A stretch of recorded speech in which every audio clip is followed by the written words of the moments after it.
What's up, everybody? Hello and welcome to episode 113 of the Speaking English podcast. Today we have tear versus tear. Before I get into that, just a quick reminder that, of course, the website is still being updated. You may have noticed that I have uploaded a bunch of videos to Blip. So to the new watchers, a chance to get these files on your computer, and to the long-time watchers, I hope you were able to delete them from your feed.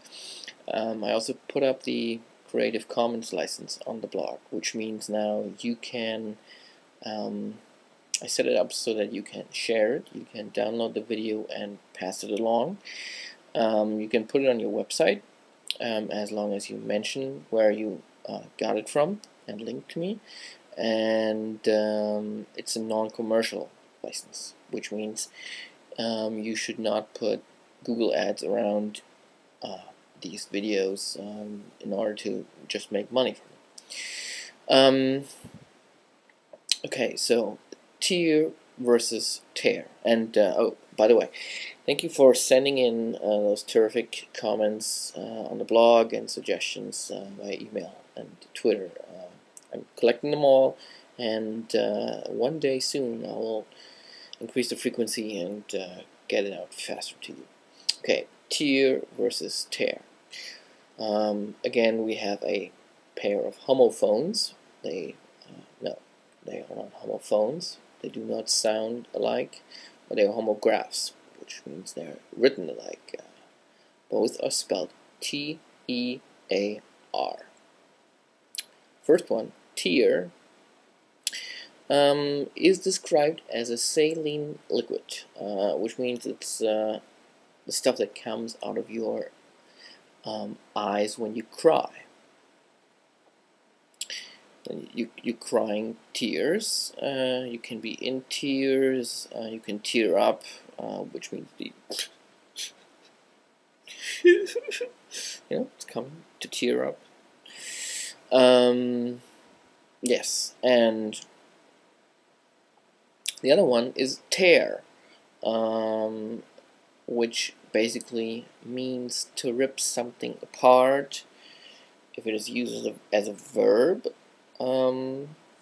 Like if I would be really pulling hard on this sweater, I would be tearing it apart. There's also an old song from the 80s which went like, "Never tear us apart."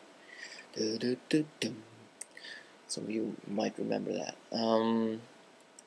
So that's to tear, and it can also be used as a noun, describing a rip or fissure in a structure. For example, if I had a hole in my jeans, then you could, remember that some years ago it was very fashionable to have a rip here, so you could see the person's knee. You could also describe that rip as a tear. And so actually the meaning of the two is quite wide apart. But how do you keep them apart? And I thought long and hard about this, and by the way, thank you for the additional explanation on some versus some from the last show. I hope you guys check that out. So, tear comes from the eye. You could also spell I. I is also I, me, the letter I. And in phonetic spelling, if you add this I, then it's pronounced E, and there you have tear. I'll put this down here again. Well, the tear comes from your eye, which rhymes or is the same sound as the letter I, and in phonetic spelling that letter I is pronounced E. Okay?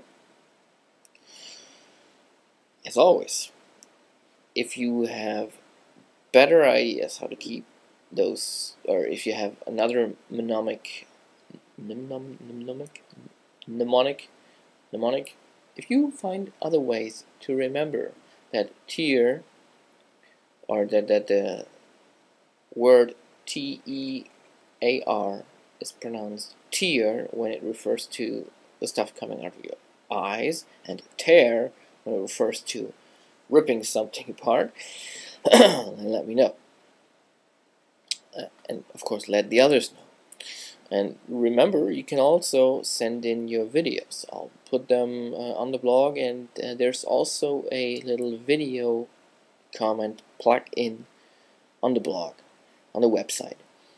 So if you are registered Seesmic user, you could, or if you would register there, you could comment what I see, what I say in the video, and others could see that. Wouldn't that be great? I'd love that. Thanks for watching. Take care.